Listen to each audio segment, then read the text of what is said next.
Olá, tudo bem? Que a graça de Deus e a paz de Jesus esteja com você. Estamos iniciando uma nova semana de estudos em nossa jornada bíblica Despertar com Deus. E hoje você está convidado a estudar o capítulo 6 de Deuteronômio e vamos juntos aprender ensinamentos especiais e profundos neste capítulo 6, que é tido como o capítulo central no livro de Deuteronômio. Você sabia? Olha, este capítulo 6 realmente vale a pena dedicar um tempo de qualidade para estudo e reflexão.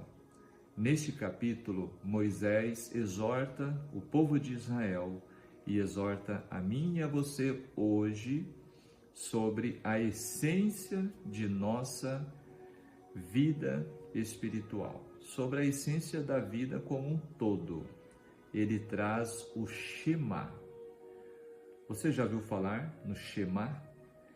O Shema centraliza-se a adoração real, verdadeira a Deus.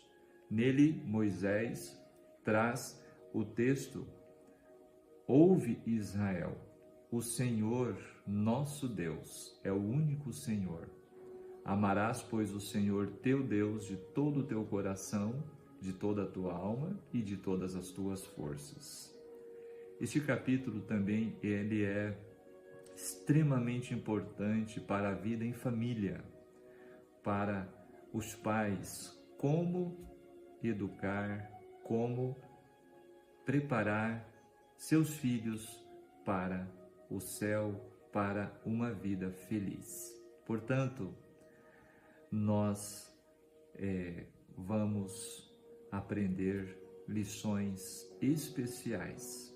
Separe então um tempo e leia este capítulo na sua Bíblia, depois acompanhe os comentários e também as demais aplicações que este capítulo 6 nos traz no nosso estudo de hoje.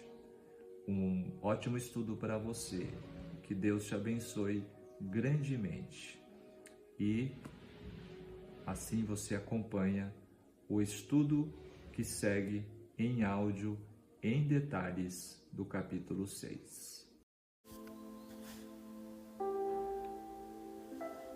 Vamos ao nosso estudo de hoje em nossa jornada bíblica Despertar com Deus.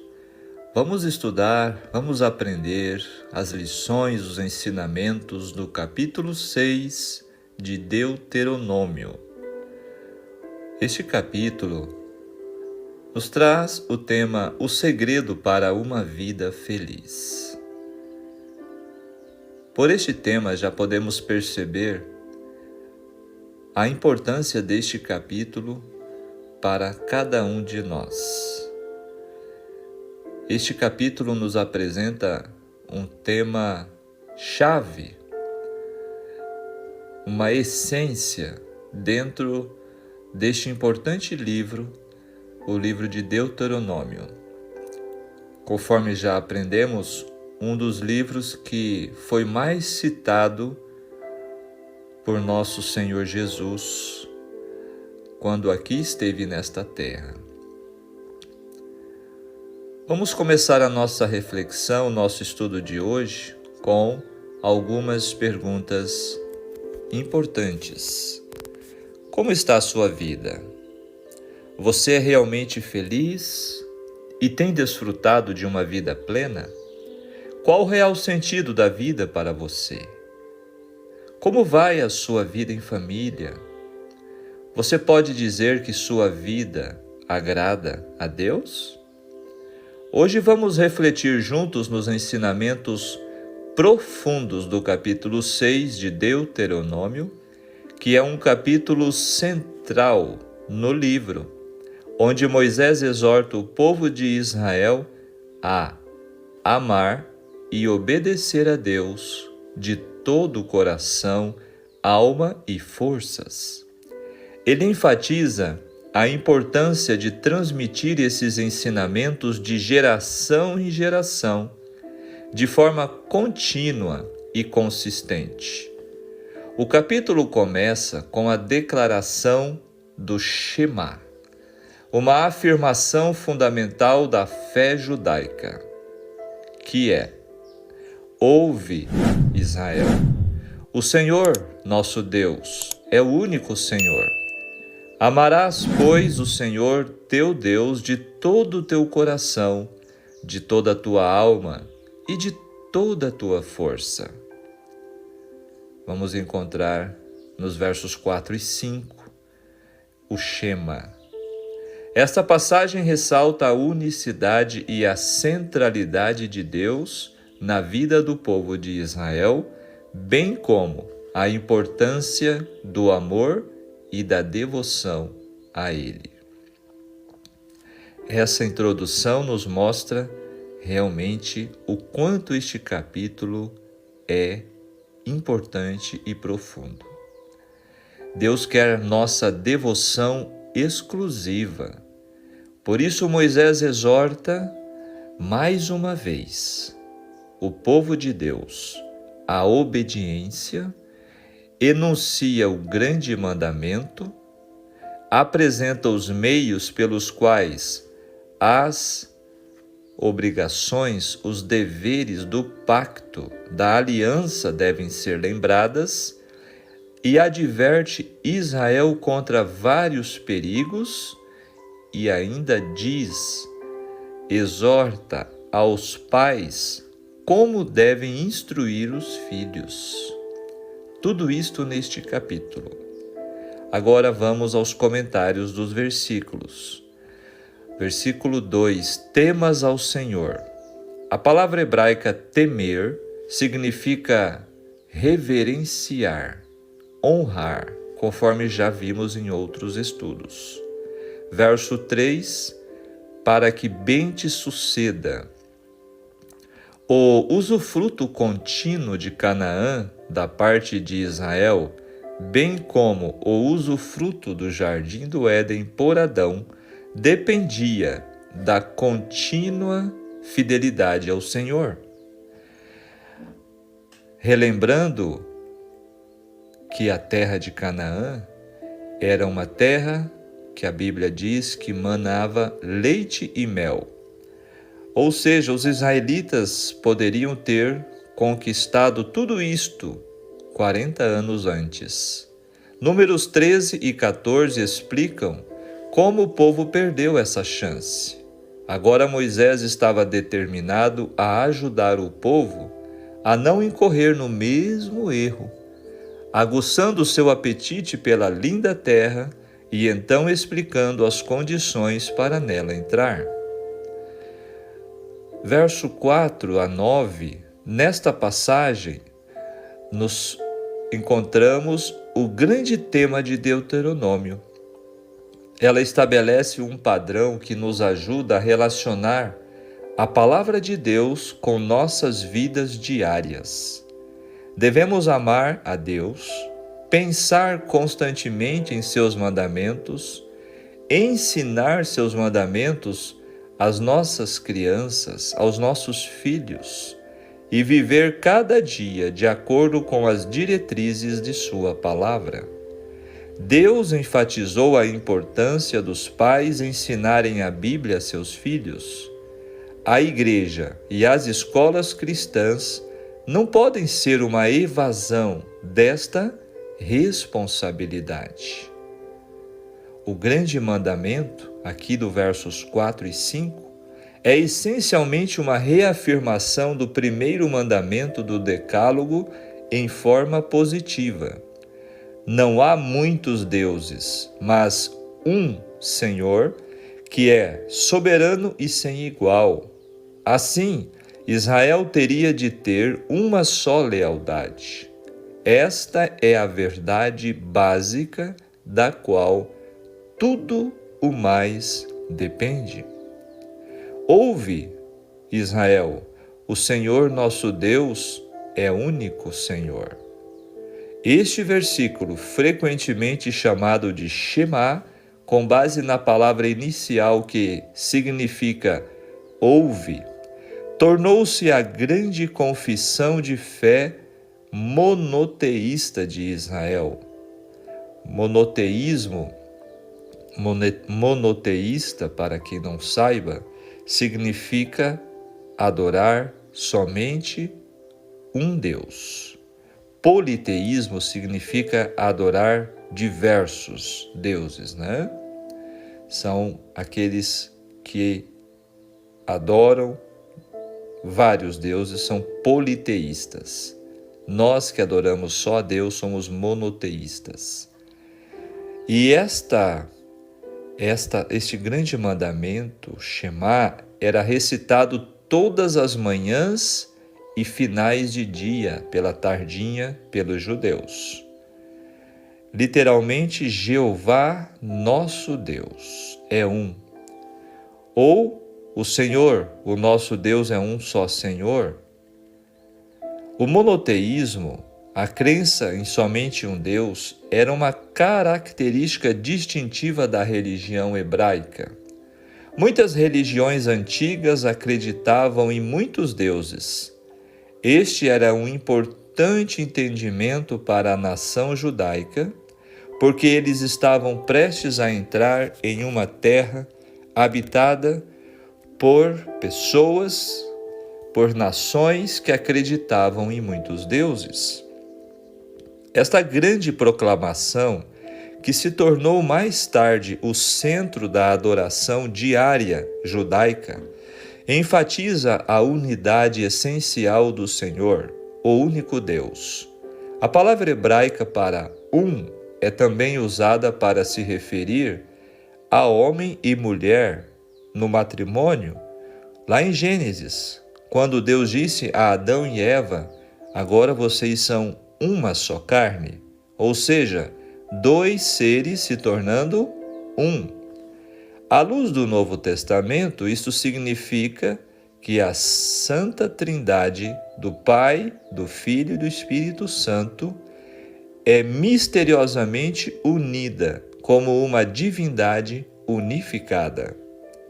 A unicidade de Deus pode também ser entendida no sentido que Ele é o único para seu povo. Este é o conceito por trás do primeiro mandamento. Para mais sobre a pluralidade da Trindade, nós vamos entender em outras passagens, como Gênesis 1:26 e Mateus 28:19. A palavra hebraica aqui empregada para único significa uma palavra composta, portanto, não exclui o conceito cristão da divindade de três pessoas dentro da unidade. A palavra hebraica que expressa a unidade absoluta é Yadit, e nunca é usada para expressar a unidade da deidade. Em contraste marcante com as nações vizinhas, que eram politeístas, os hebreus criam em um único Deus. Esta profissão de fé tem sido uma espécie de senha do povo hebreu por mais de 3.000 anos. O apóstolo Paulo declara que esta verdade é fundamental para o cristianismo. Antes do descobrimento dos rolos no Mar Morto, o manuscrito mais antigo existente do Antigo Testamento era o papiro Nesh, no 1º século a.C., que contém exatamente o Decálogo e Deuteronômio capítulo 6. Essa parte que estamos considerando, estamos estudando hoje. Agora o verso 5, amará, pois, o Senhor teu Deus de todo o coração, alma e força. Jesus citou este verso de Deuteronômio como o primeiro e maior mandamento da lei em Mateus capítulo 22, versos 37 a 40. Então ele citou Levítico 19, verso 18, amarás o teu vizinho, o teu próximo, como a ti mesmo, e declarou: destes 2 mandamentos dependem toda a lei e os profetas. Portanto, Jesus considerou os princípios do amor por Deus e pelos outros seres humanos como a base da Escritura, ainda mais básicos que os 10 mandamentos, que provêm princípios baseados nos 2 tipos de amor. O fato de que amor é fundamental não deveria surpreender, porque a Bíblia expressa o caráter de Deus como sendo amor. O tipo de amor que Deus quer, um amor que envolve todo o nosso ser, nosso coração, nossa alma. Um amor que se entrega inteiramente, todo e tudo. E um amor que é ativo, a tua força. Essa é a linguagem da devoção. Deus não exige mera obediência externa a alguma lei, um legalismo, mas o amor de todo o coração e a dedicação da pessoa por inteiro. Conforme os versos 6 e 7, tornando a palavra de Deus de valor prático em nossas vidas pessoais, na instrução de nossos filhos e em nossa conduta diária. Então, inculcarás. No verso 7, esta palavra traduzida significa afiar, aguçar.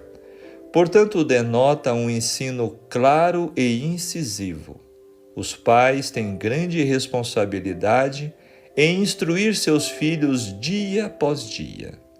Se você quer que seu filho siga Deus, deve fazer Deus parte de sua experiência diária. Você deve diligentemente ensinar seus filhos a verem Deus em todos os aspectos da vida, não apenas naqueles relacionados à igreja. Não é suficiente, meu querido, minha querida, levar o filho à igreja. Isto não é suficiente. É preciso ensinar, é preciso conduzir, guiar nossos filhos pelo caminho de Deus. Precisamos de um relacionamento diário com Deus e com nossos filhos. Então, no verso 8, os ou as atarás como sinal. Os judeus antigos, interpretando a letra deste versículo, encerraram em pequenas caixas, que são chamadas filactérios, alguns passos escritos da lei, que atavam depois a cabeça ou as mãos. Olha o legalismo aqui, né? Não é isto que Deus quer dizer. O verso 9 descreve os umbrais, as portas, isto é, lugares de destaque para servir como lembranças frequentes. As portas poderiam ser as da cidade, e os judeus, mais uma vez, interpretam isto literalmente. Tais inscrições nas estruturas eram muito comuns no mundo antigo. Hoje, um costume muito comum é colocar lembretes na porta da geladeira, não é mesmo? Quantos não colocam avisos? Versos 10 a 13, Moisés advertiu as pessoas que não se esquecessem de Deus quando entrassem na terra prometida e se tornassem prósperas. A prosperidade, mais do que a pobreza, pode embotar nossa visão espiritual, porque ela tende a nos tornar autossuficientes e ansiosos em adquirir mais e mais de tudo, com exceção de Deus. Uma pura realidade. O mesmo pode acontecer com nossa igreja, uma vez que nos tornamos bem-sucedidos em termos numéricos, programas, edificações, lindos edifícios. Podemos facilmente nos tornar autossuficientes e menos sensíveis em nossa necessidade de Deus. Isso nos leva a nos concentrar em autopreservação em vez de gratidão e serviço a Deus. Agora o verso 12 fala da casa da servidão. Neste caso, o lugar onde Israel morou antes, o Egito, é referido como casa. Os versos 13 a 16, mais uma vez, foi citado por Jesus na ocasião de sua tentação.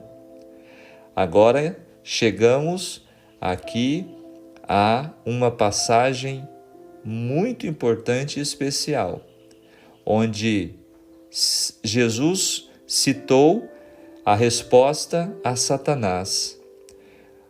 Jesus também citou Deuteronômio em resposta às duas outras tentações do diabo, conforme os versos 16 e capítulo 8, verso 3.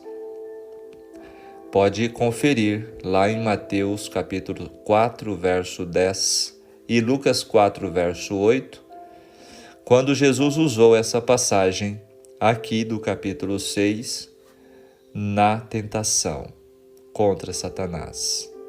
Jurarás, isto é, obrigar-se a algo sob juramento. A palavra assim traduzida é da mesma raiz do numeral 7. A implicação é que quando alguém jura, ele se compromete 7 vezes, significando uma obrigação da qual nada pode livrá-lo. Outros deuses, esta ordem está intimamente ligada ao verso 13. Não deviam sequer mencionar o nome de outros deuses. O verso 16, também usado por Jesus, não tentarás o Senhor. Israel não devia ser presunçoso ao ponto de submeter Deus a um teste, buscando prova de sua presença e poder. Devemos confiar na suficiência de sua palavra. Literalmente, aqui Jesus quer dizer testar, tentar ou provar. Nesse caso, não tem o sentido moderno de incitar ao pecado. A mesma palavra é usada ao se referir ao ato de Deus de provar ou testar o ser humano para desenvolver seu caráter e fortalecer a fé e a lealdade a Ele. Em Massá, lá em Êxodo 17, Israel reverteu o processo e de forma desafiadora colocou Deus à prova. Quando Satanás desafiou Cristo de se jogar do pináculo do templo, Cristo citou este verso 16. Se Cristo tivesse seguido a sugestão satânica, teria demonstrado presunção em vez de fé. A presunção é a contrafação da fé. O tentar em Massá significa lugar de teste. Os israelitas testaram Deus no sentido negativo da ingratidão e rebeldemente questionaram se ele estava ou não entre eles, a despeito de tantas miraculosas provas que Deus já havia feito. Por contraste, existe um modo positivo de testar o Senhor quando experimentamos suas promessas de bênçãos, quando nós exercitamos a nossa confiança nele. Agora o verso 19 diz: todos os teus inimigos, isto é, todos os que se opunham à ocupação à terra prometida pelo povo de Israel, com a persistente recusa em honrar o verdadeiro Deus, eles fizeram a si mesmos inimigos dele, e por conseguinte os inimigos de seu povo escolhido. Agora o verso 20, quando teu filho te perguntar, sempre foi o propósito de Deus que os pais assumissem a responsabilidade de instruir os filhos nos deveres para com Deus? Que significam estes testemunhos? A palavra de Deus é válida para cada geração. Nossa responsabilidade é compreender a sua palavra para que possamos prestar adoração e serviço inteligente, a fim de transmitir a outros essa grande herança. Comentando o verso 23, dali nos tirou. A miraculosa libertação do povo da escravidão literal deveria ser sempre lembrada como evidência do poder de Deus e das exigências que ele faz. A libertação do Egito implica para nós, hoje, a libertação do pecado. O verso 24, para o nosso perpétuo bem, tudo que Deus requer do ser humano é para seu próprio bem. As restrições que ele impõe são uma proteção contra os perigos espirituais que podem não ser aparentes. Um pastor não constrói um redil ao redor das ovelhas para impedi-las de se divertirem com o lobo, mas sim para preservá-las. Olha que interessante interpretação das restrições divinas. O não de Deus é para o nosso bem, para a nossa proteção. O verso 25 será por nós justiça. Aqueles que seguem os comandos de Deus estão corretos, sem medo de condenação. Claro está, porém, que esta retidão não soluciona o problema de que todos nós pecamos. A lei desvenda o padrão de conduta que é justiça perante Deus. Justiça, no hebraico, é uma das palavras-chave do Antigo Testamento. Significa tudo aquilo que é reto, justo e verdadeiro, resumindo num juízo de justiça ou num peso inteiro e justo.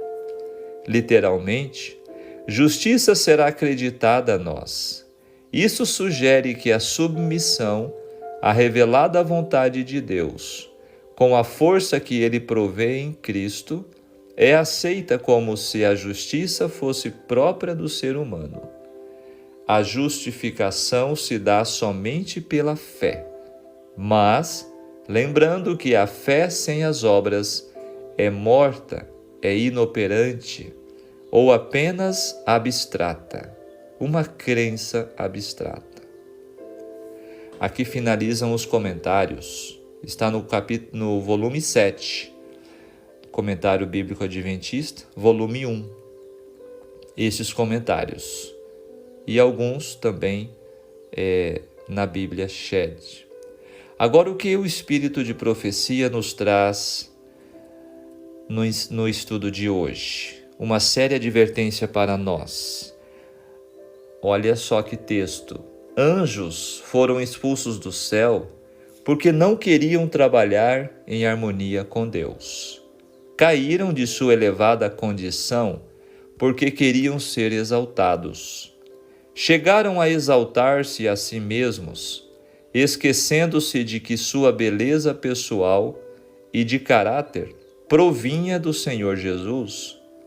Este fato, os anjos caídos queriam obscurecer, que Cristo era o Filho unigênito de Deus, e chegaram a considerar que não deviam consultar a Cristo. Olha só. Um anjo iniciou o conflito e levou-o avante até que houve rebelião nas cortes celestiais entre os anjos. Eles se exaltaram devido à sua beleza. Todos deveriam aprender sua lição disso, a saber, que são individualmente responsáveis diante de Deus. Quando amarem a Deus de todo o coração, serão sábios para a salvação. Farão a vontade dele, e sua luz será sempre a sua glória, não diminuindo de intensidade, por reconhecerem, temerem e servirem a seu Senhor. Sobre toda pessoa recai a solene obra de considerar-se um servo de Jesus Cristo, comprometendo-se solenemente por seus votos batismais a revestir-se da justiça de Cristo. Seguiremos o vívido exemplo do Senhor Jesus?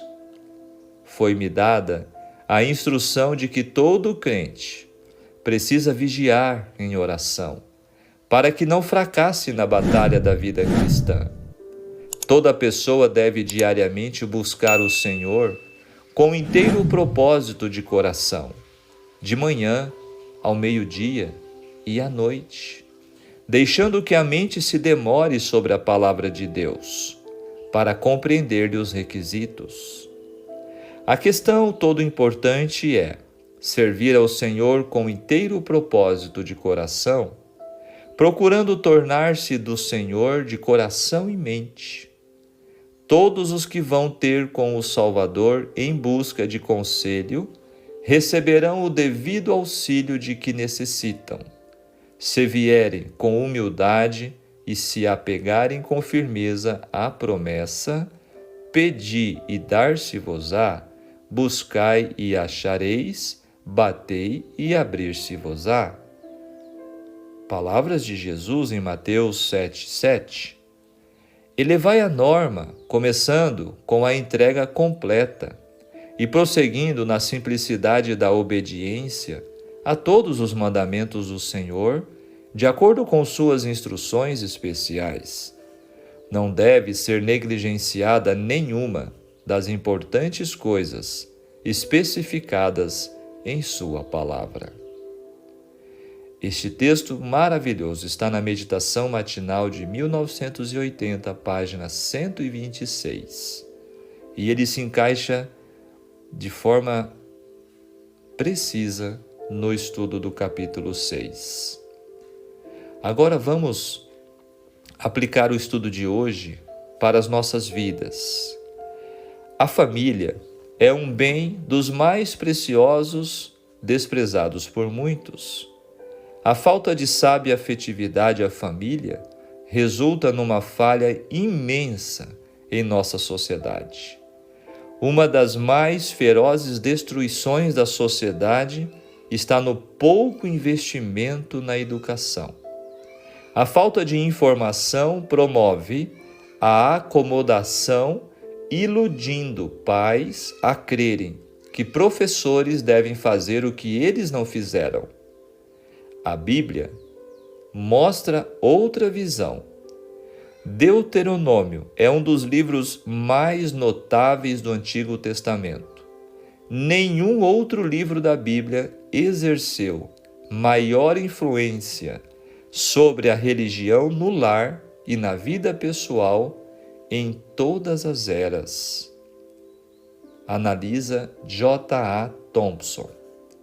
Este capítulo, portanto, nos oferece os seguintes pontos a nós considerarmos: respeitar, honrar, temer ao Senhor como único Deus é prática que deve ser assimilada por pais, filhos e netos todos os dias, durante a vida inteira.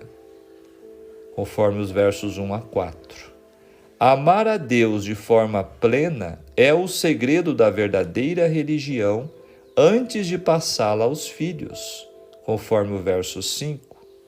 Esse respeito e amor por Deus na prática devem ser transmitidos aos filhos intensa e didaticamente até que eles acatem na vida diária a essência da verdadeira religião. Sempre reconhecer em família que Deus é o autor da vida, o doador da saúde, das forças, habilidades e oportunidades diante de qualquer prosperidade. Também aprendemos nunca trair ao Senhor servindo, adorando ou venerando seres ou coisas no lugar dele. Também seguir estritamente as orientações de Deus, a fim de que a vitória seja experimentada e o sucesso seja o estilo de vida feliz e saudável. Também nos mostra que testemunhar aos filhos sobre as maravilhas que Deus operou e opera diariamente através da proteção, cuidado e provisão em nossas dificuldades e atividades. Portanto, a adoração deve ser absoluta, deve ocupar todo o tempo em todo lugar.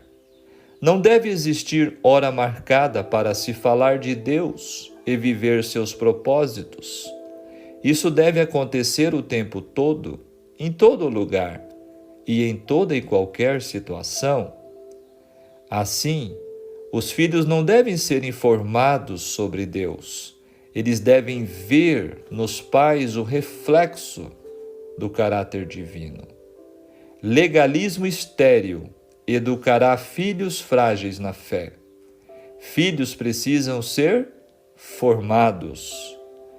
Cacoetes religiosos no lar não incutem amor fervoroso por Deus nos filhos.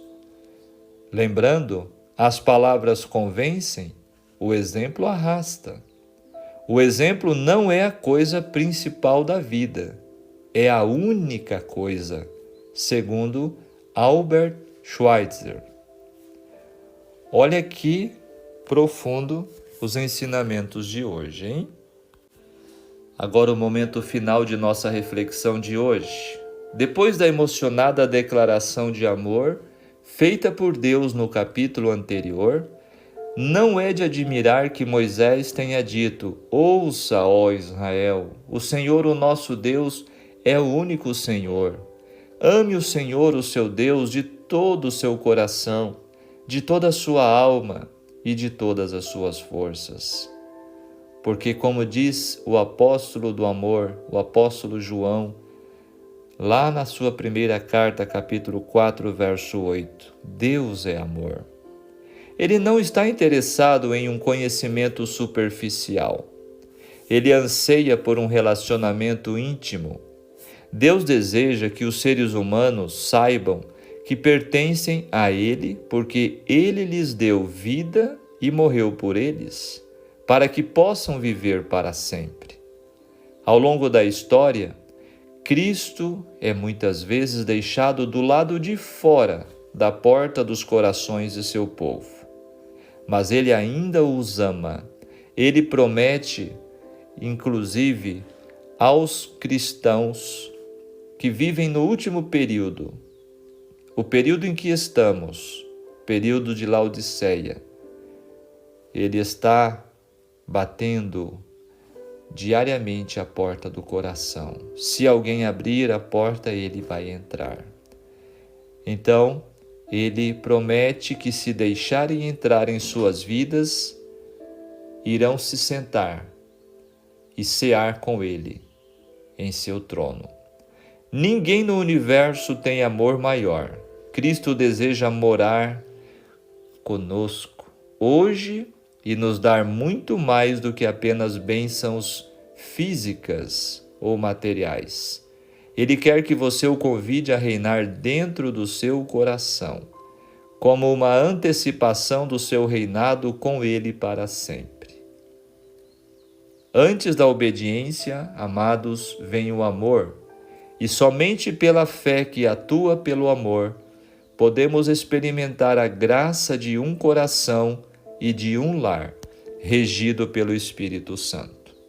Quando nossos filhos questionarem a nossa fé, seja esta a nossa resposta, por palavras e por exemplo.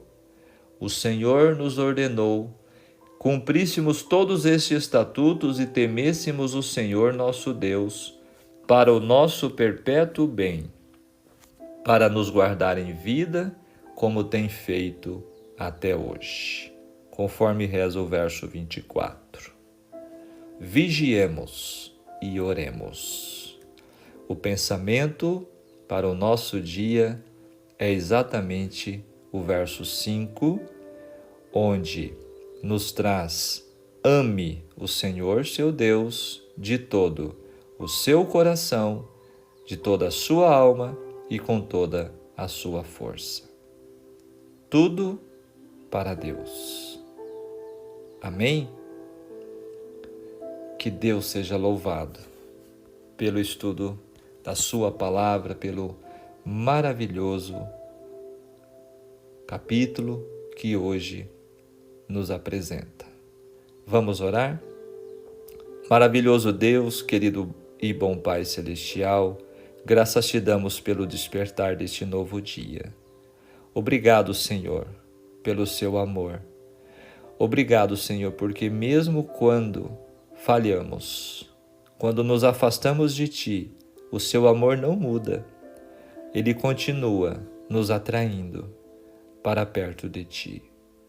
Senhor, tem misericórdia de nós, porque assim como o Teu povo no passado, hoje, muitas vezes, nós também falhamos, desobedecemos, nos afastamos e nos esquecemos de Ti.